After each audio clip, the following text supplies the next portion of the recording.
Greetings, and thank you for tuning in. I truly appreciate you taking the time to watch this video, and if you decide to subscribe to the channel, it would genuinely mean a lot. Your support goes a long way. Now, let's get into the story.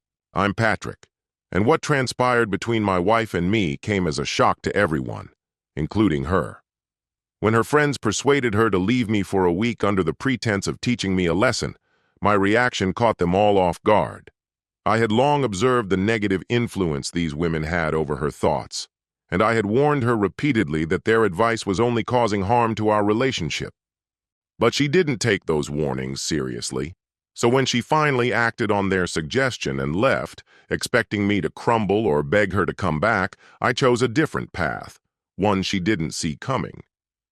Thinking back to how it all began, it's almost surreal that everything started on such a calm note. Maria and I had been married for 7 years, though our relationship stretched back even further. Before our wedding, we dated for 3 years, much of it long distance. We made the most of what we had, visiting when possible, staying up late to talk on the phone, and exchanging endless messages throughout the day. Conflict was rare. The distance, rather than being a barrier, actually strengthened our connection. We believed that surviving a long-distance relationship proved our love was strong enough to endure anything. But that assumption turned out to be overly optimistic. As it turns out, even the deepest affection isn't enough to prepare you for the daily reality of sharing a life and a home. After we got married and moved in together, a quiet shift began, subtle but undeniable. I had spent years living independently before she joined me.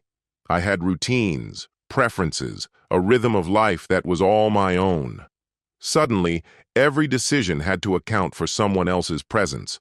It wasn't unpleasant, just different. Sharing your space, your time, and your choices with another person is a change that requires genuine adjustment. Still, I was content. I was glad to have her by my side. I believed she felt the same. She had even uprooted her life to join me in my city, a huge commitment that I respected deeply. During those early months, we spent many evenings searching for job opportunities for her.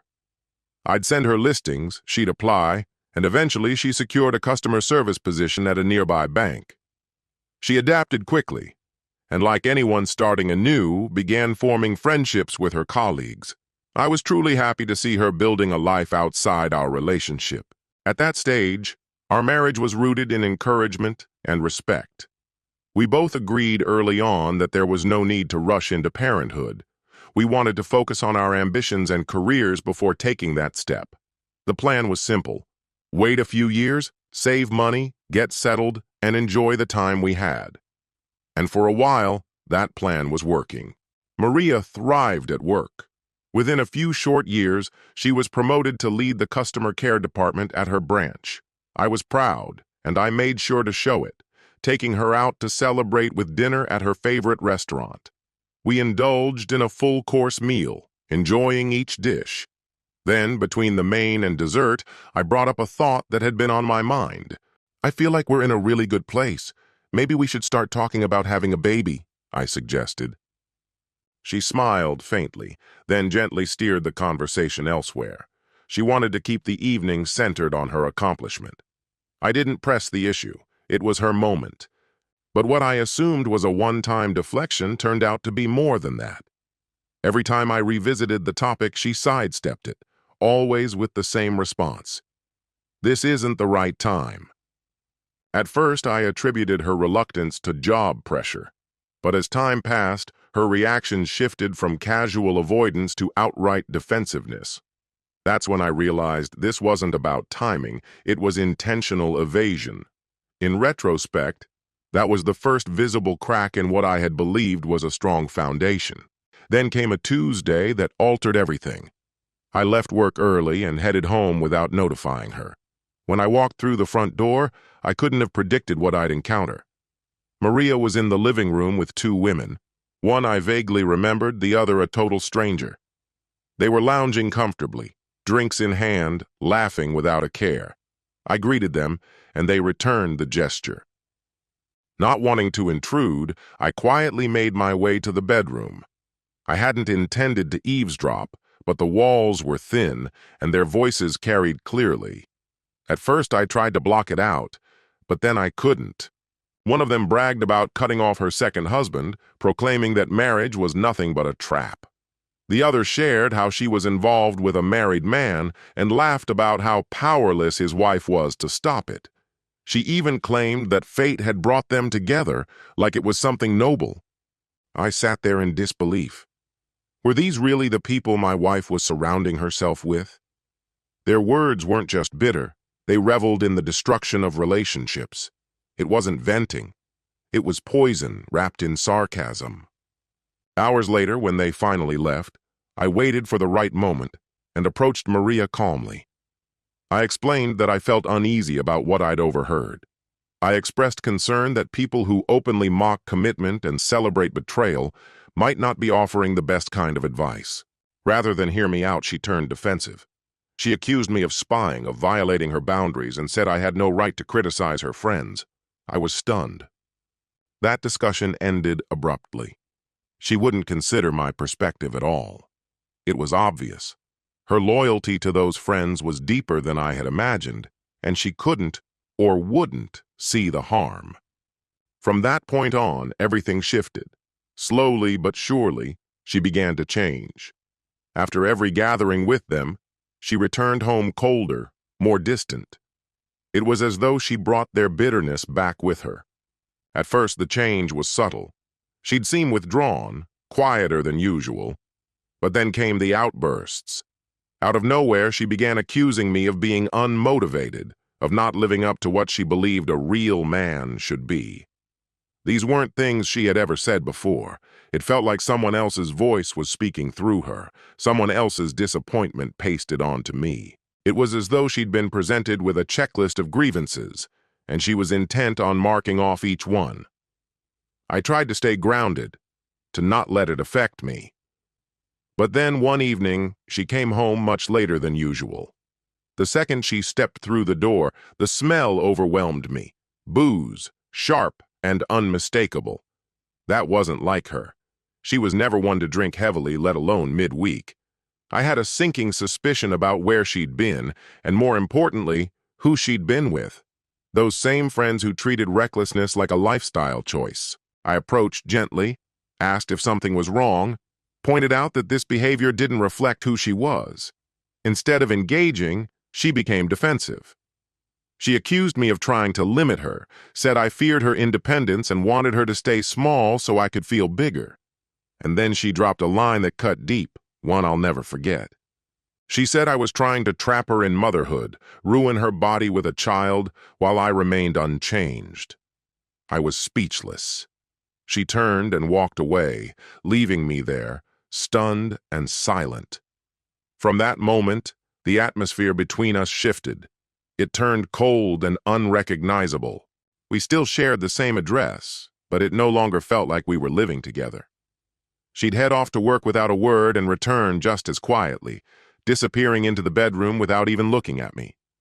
Whenever I tried to talk, her answers were clipped, or worse, non-existent. It became clear that my presence had turned into an annoyance.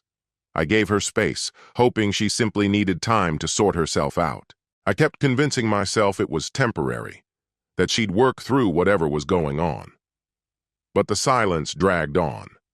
Days passed, and then a full week. The tension in the house was suffocating. The affection that once bound us had vanished, replaced by coldness and the creeping realization that I was being slowly pushed out of the marriage.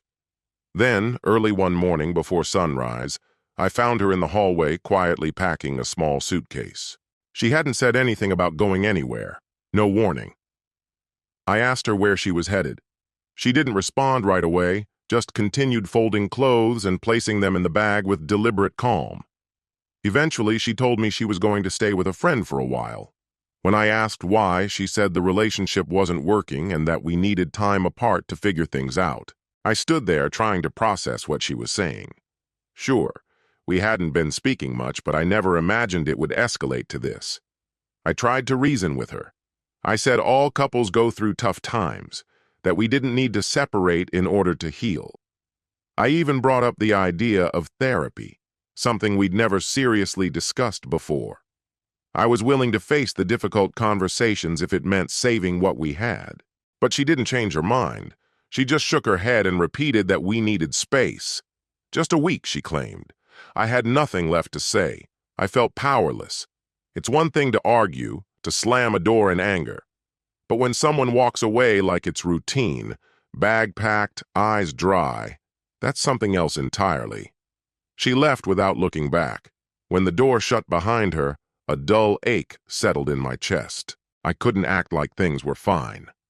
I called in sick. My boss granted me a few days off, for which I was grateful. I spent that day alone, sitting with the silence, replaying our past conversations and the signs I had tried so hard to ignore.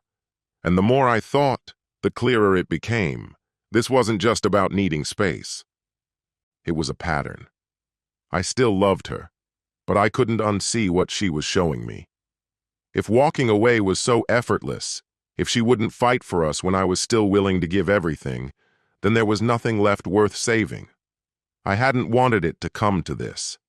But that night I opened my laptop and started looking for a divorce lawyer.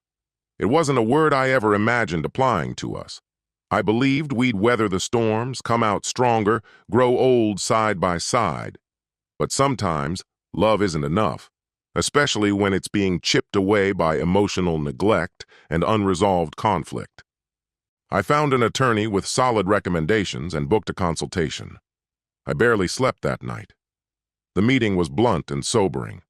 He explained the steps, dividing assets, timelines, the emotional toll. I gave him the green light and asked him to begin the filing process. On the 5th day after she'd left, the documents were delivered to her. Not long after, I received a message from her. She accused me of bluffing, said this was some sort of scare tactic to make her come back. I stared at her words, then typed out a simple response. I'm not bluffing. This marriage is over. I didn't owe any more explanations. I had spent years trying to hold us together. That evening, exhausted, I came home and hadn't even taken off my shoes when I saw her. She was in the living room, standing still, eyes locked on me. The moment our gazes met, she rushed toward me like she was surprised I still existed. I didn't think you'd really go through with the divorce, she whispered.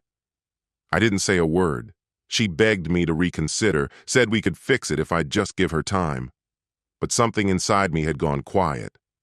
I looked at her and said, when you left, that was the end for me. This marriage is finished. And I walked past her. She didn't follow. Not at first. But later, when I was outside trying to clear my head, she came and sat beside me. The anger was gone. She didn't point fingers. In a subdued voice, she confessed that the idea hadn't been hers. Her friends had convinced her to leave for a week, assuring her that disappearing would pressure me into backing off the topic of having children. I let out a laugh, not from amusement, but disbelief. It was pathetic, really. Well, I said, you're free now. Go be with your friends. Maybe they can guide you through the divorce too.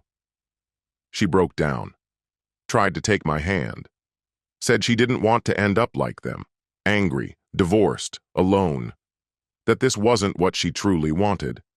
But I had already made up my mind. I told her, clearly and calmly, if you're willing to wound your own husband just to earn approval from people who couldn't keep their own marriages together, then you don't deserve one either. She didn't stop trying. She kept calling, kept asking. But I didn't give in. I didn't return to what was already broken, because I knew the truth now. If someone can walk out on you once without hesitation, they'll do it again. The divorce process wasn't instant, but emotionally I had already let go. Even as she continued reaching out, showing up, pleading, I didn't waver. Not out of anger, but because I had finally understood something vital. Loving someone doesn't mean tolerating continual disrespect, especially when they can't even admit how deeply they've hurt you. Eventually, the court finalized everything. The marriage had come to an end. Everything we once created side by side has now crumbled. I won't pretend to be at peace with how things fell apart. This isn't the conclusion I envisioned for my marriage. No one commits to forever expecting that distant opinions will one day speak louder than the voice of the person they pledged their life to. The heartbreak was undeniable, but oddly enough, what followed was a kind of release I didn't expect. I'm no longer stepping through the door preparing myself for icy silence, veiled criticism, or the shell of a partner who no longer thinks for herself. I've stopped waking up unsure whether I'll see the woman I once loved or the version of her reshaped by others' influence. And if these words strike a chord with your own experience, whether it's behind you or unfolding right now, I need you to understand something crucial. You're not overreacting. You're not losing your mind. A relationship is supposed to be a bond between two people. Not a round table, not a crowd, and definitely not a chorus of bitter spectators hoping your love crumbles just because theirs did. When a person invites external opinions into the sacred space meant for two, they abandon the foundation of trust that real partnership requires. If someone opts for chaos instead of commitment, take that as the truth they've chosen, and protect your peace accordingly. This is the end of our story. I welcome you to share your thoughts in the comments below. Thank you for being here, and if this message spoke to you, feel free to explore more stories on this channel. Until next time, be well.